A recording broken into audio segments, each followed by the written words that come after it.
Hey, what's up guys? Welcome back. Kellen here with Droid Life. I've got in front of me, well, in my hands, both variants of the Samsung Galaxy S6. So left hand is the regular S6 in sapphire black. On the right here is the S6 Edge, also in sapphire black. Now, we've done comparisons of these two iPhones and HTC One M9s. We've unboxed each, taken software tours. Tim's even showed you the software benefits that are specific to the Edge. We've kind of given it to you all as we ramp up for our full reviews here. But what we hadn't done yet is just sort of get them both on camera together to sort of show you just the subtle differences, talk about them.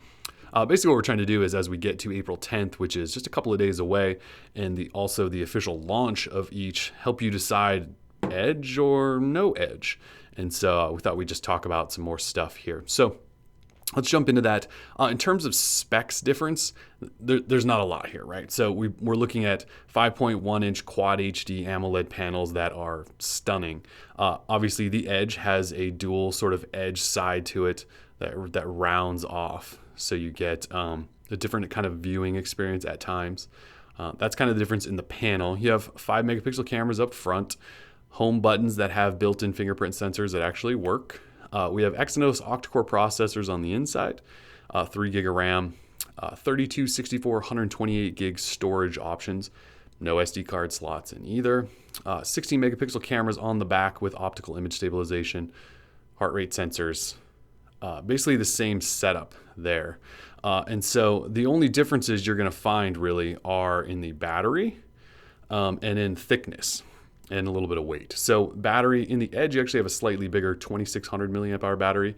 In the regular S6, you're looking at 2550 milliamp hour. So not a huge difference there. It's not like it's going to add an hour or two of battery life. They're basically the same. In terms of size and thickness, the S6 Edge is a little bit thicker, probably because of that slightly bigger battery. Also weighs a little bit less. The differences are so subtle, though, you probably really can't tell. They just look identical to me. And so those are kind of the physical differences, or I guess I should say the internal differences. If we talk physical differences, we'll just kind of take a tour here. So on the right side, you have power lock switches. But you will notice on the regular S6, you do have a SIM tray on this side. Obviously, there isn't room for one on the Edge, so you don't have that.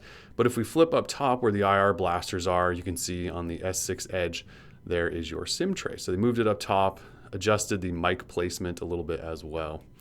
If we flip over to the left side, you have volume rockers in the exact same spot, and that's pretty much it. If we move to the bottom, they look identical. Speaker, microphone, micro USB, and headphone jack, all in the exact same spot. So again, both have Gorilla Glass on front and back. I mean, they really look identical from the back. It's when you get to the side where you can see a little bit of a difference. And then obviously when you get up to the full front and you start looking at different angles, you can really see how that Edge sort of rounds out. So here, I'll try to get you a good angle here. So you can really see the difference. You can really see the difference there. You know, it has that full silver metal panel up along the side on the regular S6, and it really does just cascade off on the S6 Edge. So that's physical differences. In terms of experience, obviously the Edge offers some different software stuff. So we're going to put the regular S6 down for a second and talk about that. Now, again, Tim's walked through most of this with you, but it really just includes swiping along that Edge, and then you can get a clock with weather, check some notifications, although I believe they're only for the dialer, the stock email app, and the stock text messaging app. So not a lot of integration here from Samsung with other apps like Hangouts and Gmail and some of those apps you probably really want to see in there. Hopefully, like with multi-window, when that was first introduced, Samsung will eventually start adding those apps to there, or it's just not going to be all that useful. Now, along with this, you can also, with the screen off mode, you can also add it as a nighttime clock that comes on automatically as your sort of bed clock, which is kind of cool.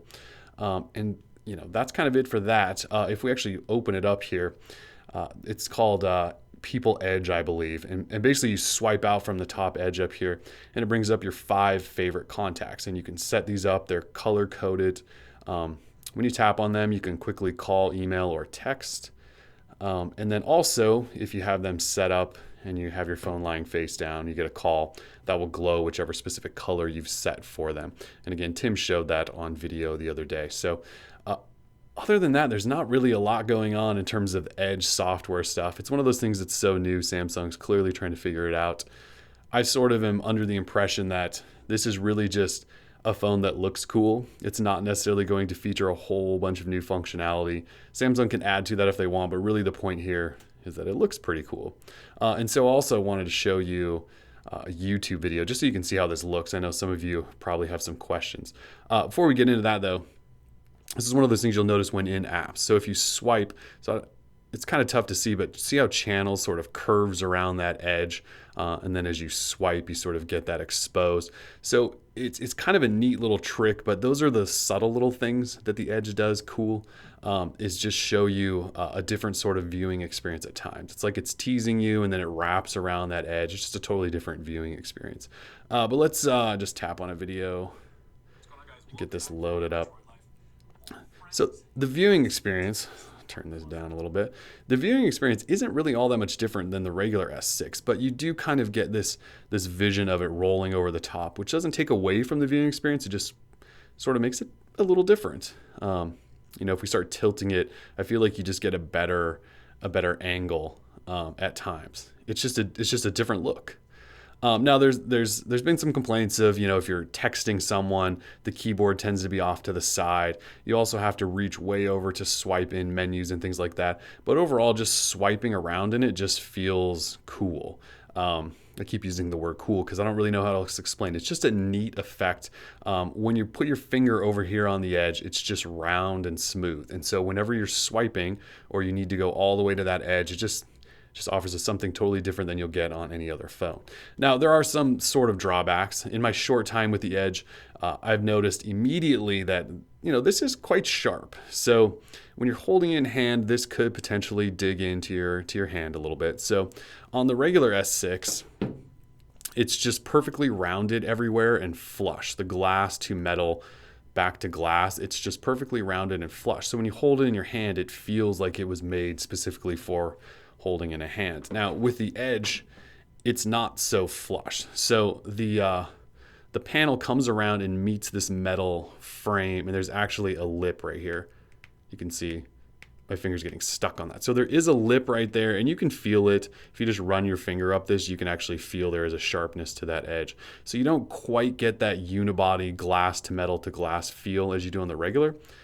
It's tough to say if that's a deal breaker. It's one of those things you would have to hold for a while and decide if your hand can get used to that. I also feel like in my time holding it, I find myself holding it with my fingers much more than just burying it in my palm. Just feels a little more delicate, or you want to be so precise in how you're holding it just because it does get a little thin around the edge. Other than that though, feels great, feels just as premium as the regular S6. They really are two incredibly made devices. So if you guys have other comments or questions, we can take a look at anything you want. Again, we have them both in-house, S6 and S6 Edge. Full reviews are coming shortly, I promise. Yeah, that's it. So here you go, Edge one last time, regular S6 one last time. So yeah, if you guys have comments, questions, need anything else, let us know. For now, Droid Life, peace.